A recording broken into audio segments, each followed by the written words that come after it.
ओम युवा भारत हासी में आपका स्वागत है। चैनल को सब्सक्राइब कर बेल आइकन पर क्लिक करें।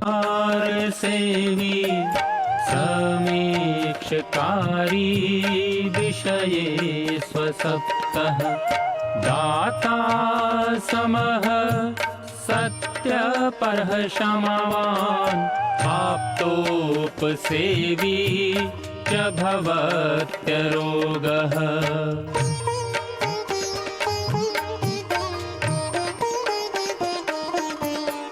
मतिर्वचः कर्म सुखानुबन्धी सत्वं विधेयं विशदा च बुद्धिः ज्ञानं तपः तत्परता च योगे यस्यास्ति तं नानुतपन्ति रोगाः।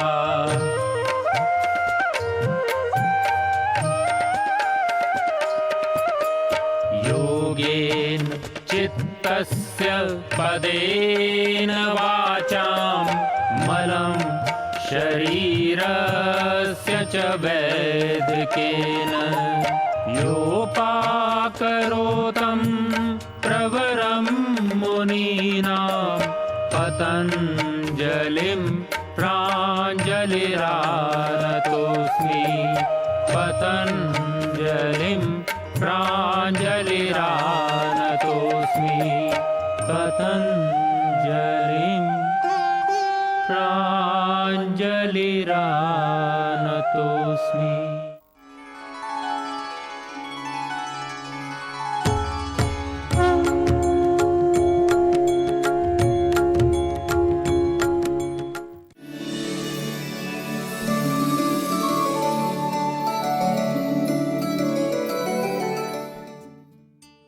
हम आयुर्वेद के विशद बृहद ज्ञान के संदर्भ में आपको कुछ बातें बता रहे हैं। हमारा प्रयास है कि आयुर्वेद के जो संपूर्ण स्वास्थ्य का जो विज्ञान है, आयुर्वेद का जो दर्शन है, वह आपको सहज रूप से सीखने को और जानने को मिले। आपके लिए यह लाभकारी हो, उपादेय हो। आप अपने स्वास्थ्य को ठीक रखते हुए अपने पारिवारिक जनों को भी ठीक कर सके।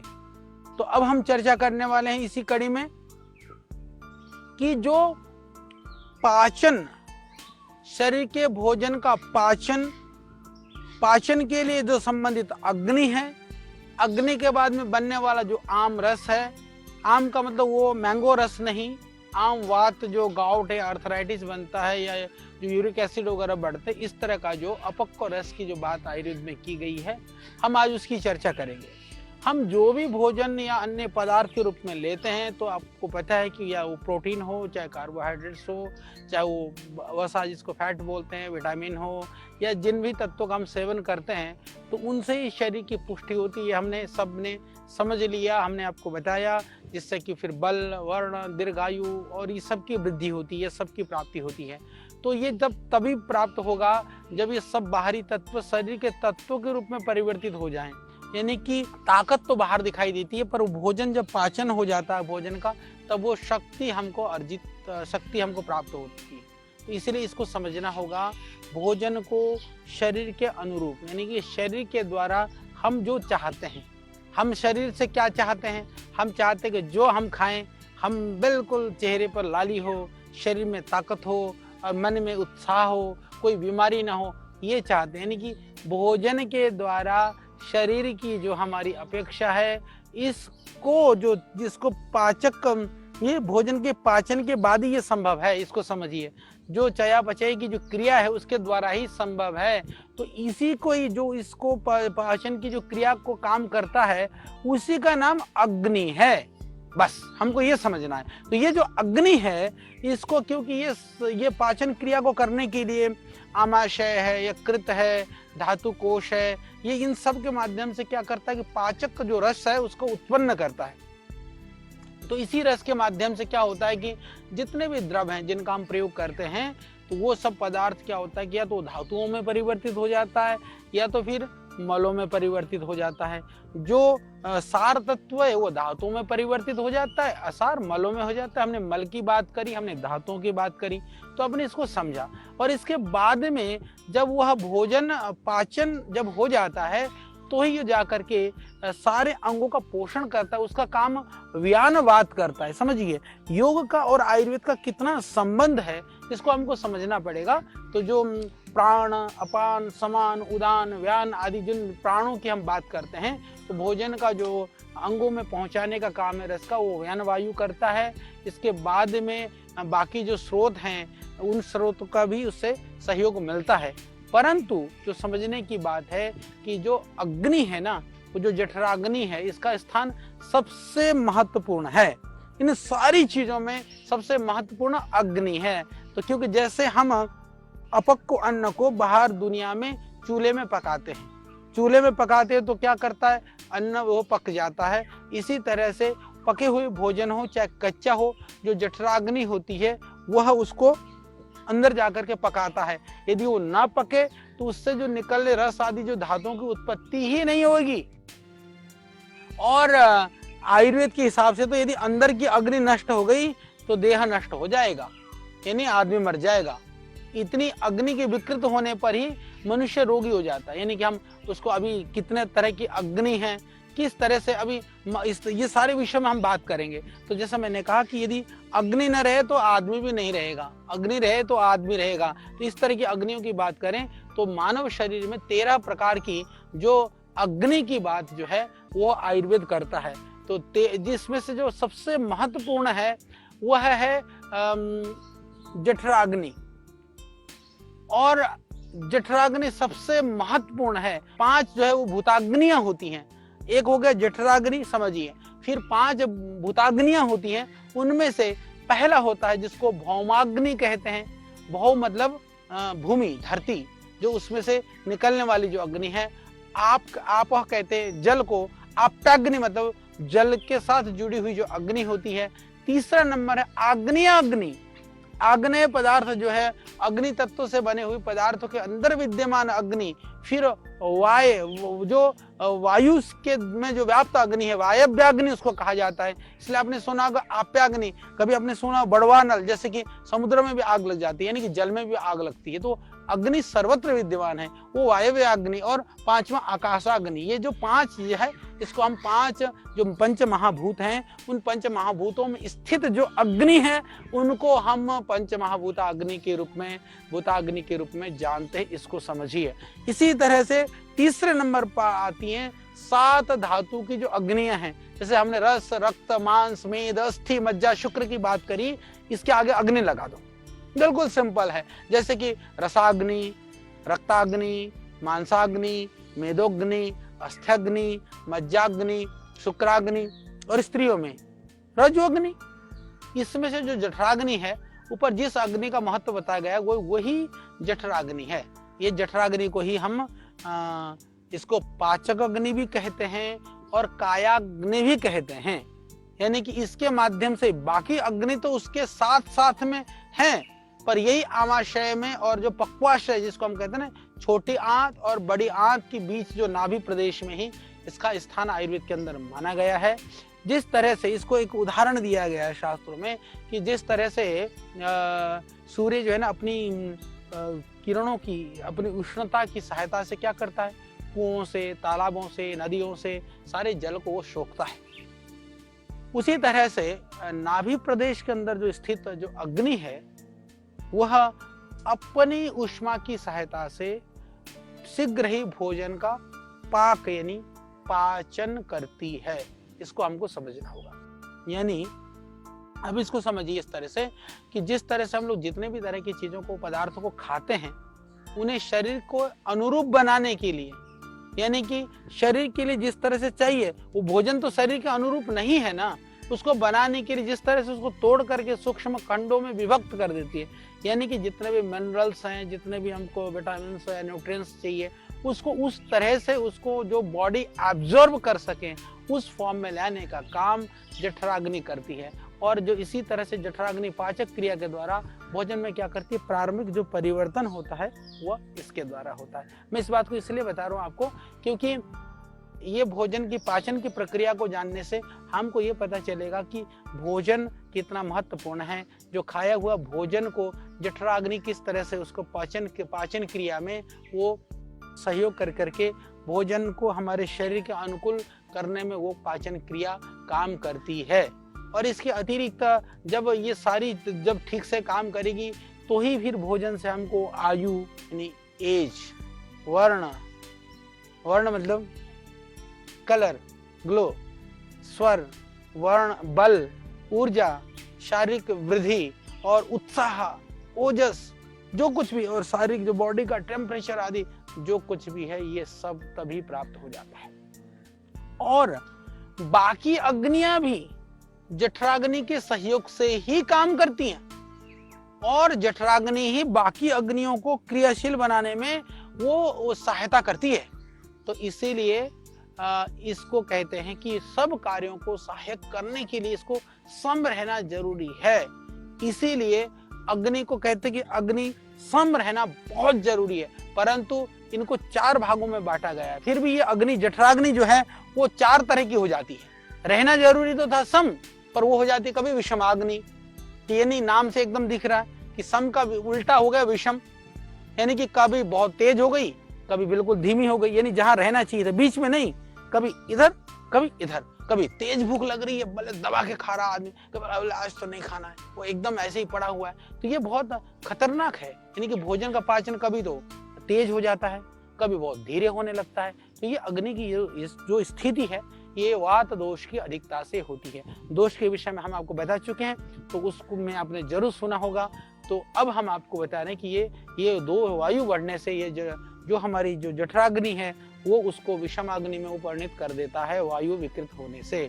तो उससे फिर अफारा हो जाना, दर्द होना, पेट के ऊपर नीचे कब्ज होना, पेट में एसाइटिस, जलोदर होना, भारीपन होना, गुड़गुड़ाहट होना, और या फिर दस्त लगना, ये सारे जितने भी पेट के जो बीमारियां ज्यादातर विषमाग्नि की वजह से होते हैं।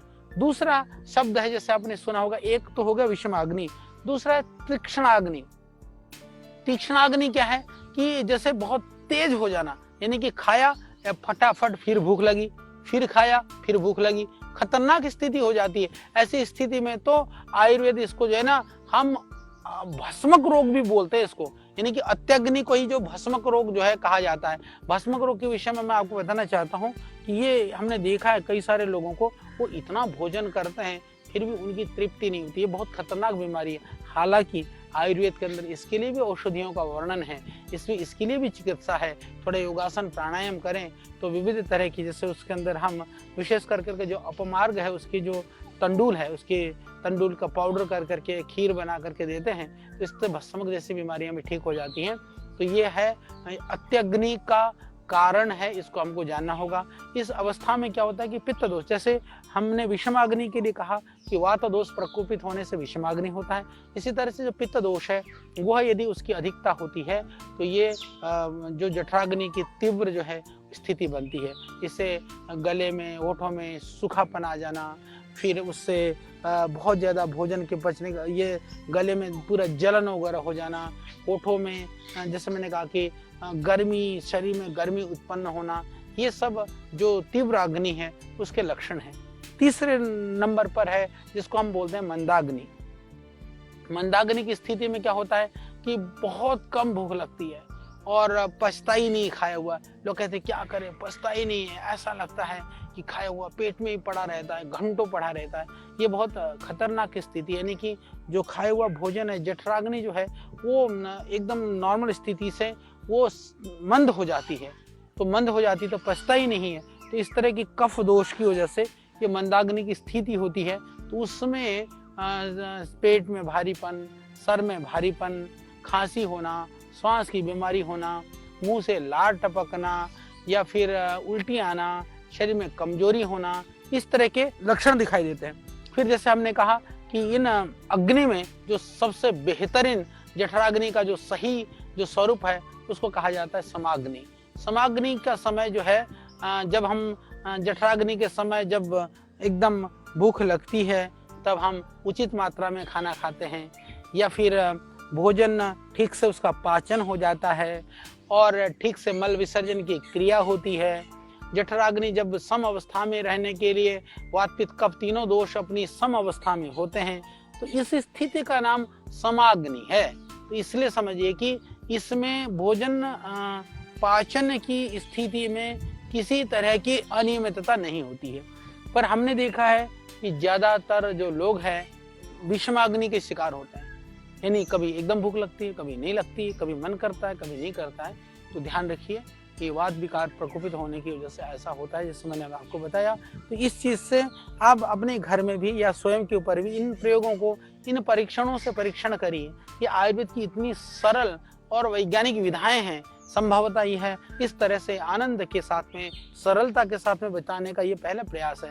या तो ये जो आयुर्वेद के विद्यार्थी हैं या आयुर्वेद के एक्सपर्ट हैं वो चीज़ तो इस चीज़ को जानते हैं, पर एक सामान्य आदमी के लिए, एक प्रत्येक परिवार के लिए, एक हर मेरी माँ और बहन के लिए हम ये बताने का प्रयास कर रहे हैं कि आपको घर बैठे बैठे भी आयुर्वेद का जो सामान्य ज्ञान है वो होना बहुत जरूरी है, बहुत महत्वपूर्ण है। इसके द्वारा आप अपने आप को रोगों से बचा सकते हैं, साथ में घर परिवार के अंदर जो बीमारियां हैं, परेशानियां हैं, उनको बिना भय के सुगमता के साथ थोड़ी सी सावधानी बरतें तो ठीक कर सकते हैं। तो इसीलिए ये जो भूताग्नियां को जैसे मैंने बात करी, इन अग्नियों का समूह यकृत में रहता है। यकृत मतलब हमारा जो लीवर है उसके अंदर में उसका स्थान माना गया है।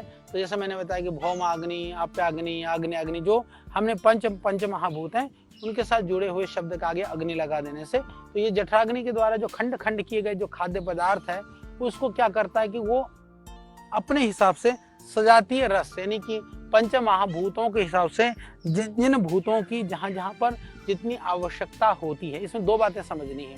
एक तो जो हमारे शरीर के अंदर जो जठराग्नि जो होती है वो दो तरह से रसों का ग्रहण करती है। अब हमेशा ध्यान रख लेना, एक तो जो शरीर के लिए आवश्यकता होती है उसके हिसाब से इन पदार्थों का रसों में परिवर्तित करती है ये अग्नियां, या फिर उस पदार्थ के अंदर जो रस उपलब्ध होता है उसका करती हैं। यानी कि उस भोजन के अंदर में वो तत्व होना भी जरूरी है और शरीर में उसकी आवश्यकता होनी भी जरूरी है, और हमारा पाचक रस जो है वह उसको ग्रहण करने में सामर्थ्यवान होना भी जरूरी है। ये तीन चीजें आपको समझने की आवश्यकता है। यदि मान लीजिए हमारे शरीर के अंदर पाचक रस के अंदर या जो मेरी जो जठराग्नि है वो बिल्कुल नॉर्मल है, परंतु उस पदार्थ के अंदर वो तत्व नहीं है तो आपको नहीं मिलेगा। तत्व तो है, जैसे अब घी है, घी बढ़िया स्निग्ध पदार्थ है, शरीर के लिए जरूरी तत्व है, आपने ज्यादा खा लिया तो सारा वो शरीर पाचन नहीं कर पाएगा, उसमें से काफी अंश निकल जाएगा। तो इसीलिए न तो अति भोजन, न अल्प भोजन, न शुष्क भोजन, न अति तली हुई घी तेल आदि, हर पदार्थ को उचित मात्रा में, ये हम भोजन आदि प्रकरण में इसके विषय में बात करेंगे, क्योंकि ये सब कुछ जो देह का निर्माण है ये इन्हीं तत्वों से हुआ है। ये बहुत महत्वपूर्ण बात है, इसीलिए मैं इस बात को बार बार आपको समझा रहा हूँ, और ये थोड़ा आप समझेंगे तो आपको बड़ा आनंद भी आएगा और आपको अच्छा भी लगेगा।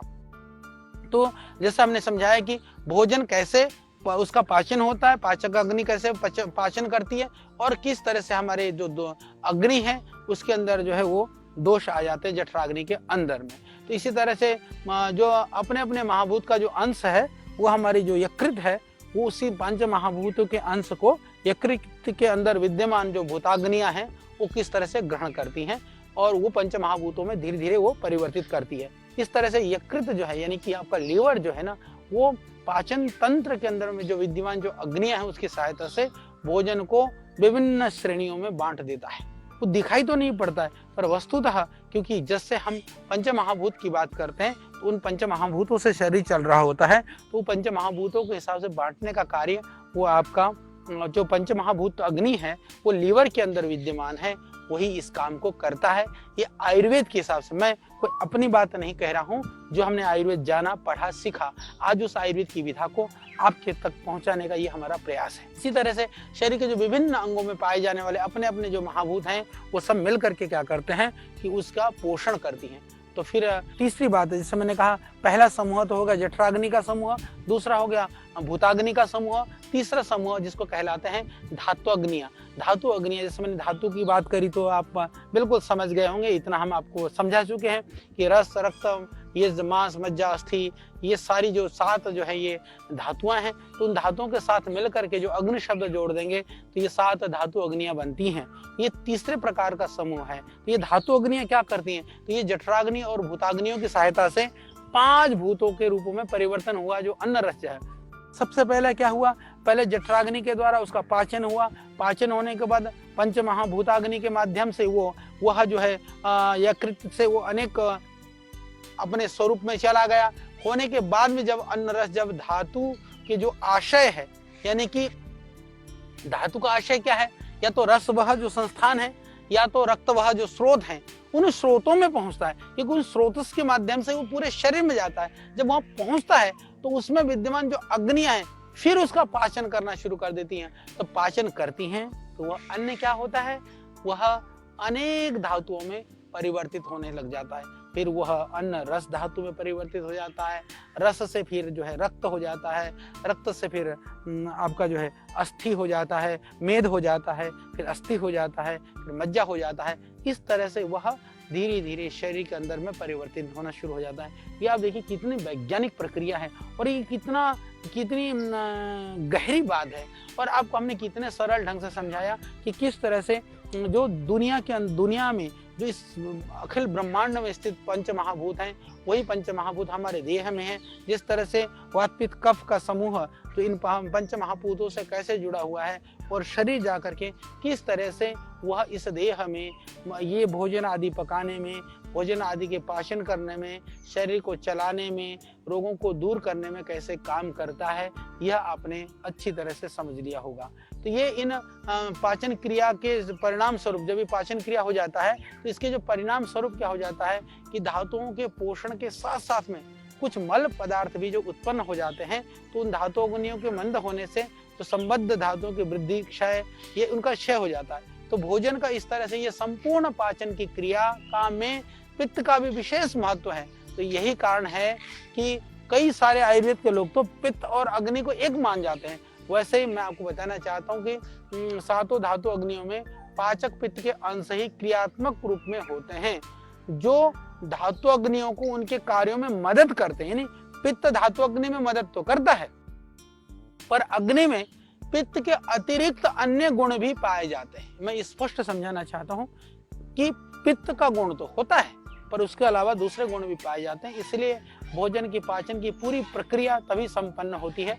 इस खाद्य रस पर 7 धातु अग्नियों की प्रतिक्रिया होती है, जिससे 7 अलग अलग धातुओं का निर्माण होता है। इन धातुओं का मूल रूप से 3 भाग माने गए हैं, जैसे मैंने बताया, स्थूल, सूक्ष्म या अणु, फिर तीसरा हम कह सकते हैं मल।